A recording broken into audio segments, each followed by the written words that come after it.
Hi, David here, CEO and founder of the Freedom Founders Mastermind community. It's not too often, but often enough, where I have calls with people who are interested in seeing what Freedom Founders can offer for them and knowing the reputation that we have and the due diligence that we do on our investments and how we run things without taking fees, commissions, or kickbacks so that we don't have a bias towards what people invest in. I think those are all very, very solid parameters. But then the question becomes, well, David, how much time is this going to take me to, be a part of this group and figure out how I can make the investments that are going to set me free? How much time is it going to take me? And I don't hold back. I tell them, look, this is a reinvestment period for you. You started back when you were younger, going to college and then to professional school, probably did some kind of residency, GPR, specialization, and then the ongoing CE that you continue to take to upgrade your skills, your basic skills. That's investment number one. That's a big investment, but I think we all do it. We realize education and then getting to a career path, a profession, a business. That's what most of us want to do. We're entrepreneurial. So investment number one.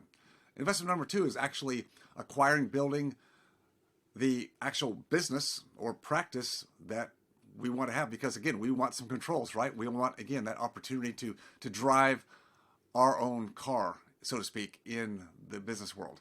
Now, we all know it comes with a lot of risk and liabilities and headaches, but I don't think any of us would have it any other way.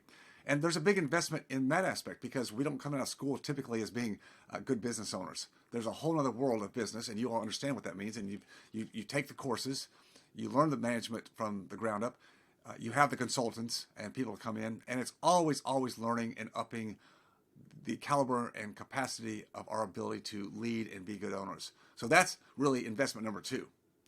So what's investment number three, or what I call reinvestment number three?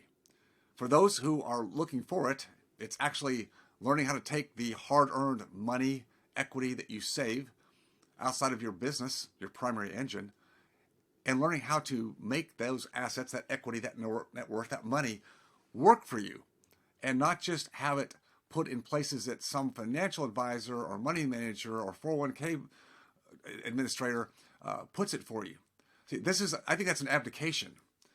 And again, so going back to how much time does it take, I explained this is not just come into a group and someone's going to financially advise you to put your money here, there, or the otherwise, just because we get fees, because we don't do that.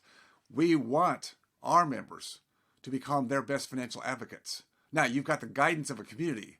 We have on retainer a securities attorney, a chief financial officer, CPA. We've got the people to give all of us additional discernment and what we need to look for to give us some area of expertise that we can't go out and get ourselves. But your job is to start gaining understanding about how your money works, something about the economic cycles. This is something that everybody can learn, and they do in Freedom Founders. And I would say within the first 6 months, it's like drinking from a fire hose. So I tell people the amount of time you put into it is going to be relative to the amount of transformation, not just change, but transformation that you're going to get on your path to freedom. It's just the way it works. Now, some people have to reprioritize their lives a little bit.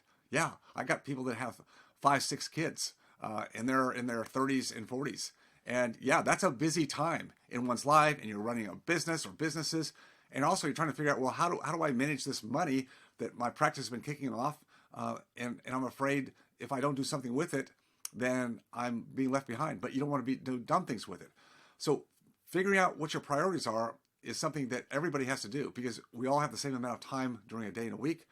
But how we decide to use it just becomes one of those things that we have to become very, very astute and intentional about. And this is where having conversations with your spouse, your partner, your significant other becomes so important, because we have to be on the same page. We have to understand what our vision is. And many people lose that as they get busy in their lives and their practice and start building their family. We lose that because it just gets busy, and we just get in our separate lives, 2 spouses, 2 partners. And instead of being in parallel, sometimes they can just, by natural course, can start to deviate. And getting it back together again is one of the most important things you can do, so that when you do decide, well, where should we put our time? What are we going to gain from doing this? If it's the reinvestment in education of how to make your money work for you in the volatile markets, because it's going to give you more time sooner or not later. That's a decision that you make together, so that no one is pointing fingers at each other.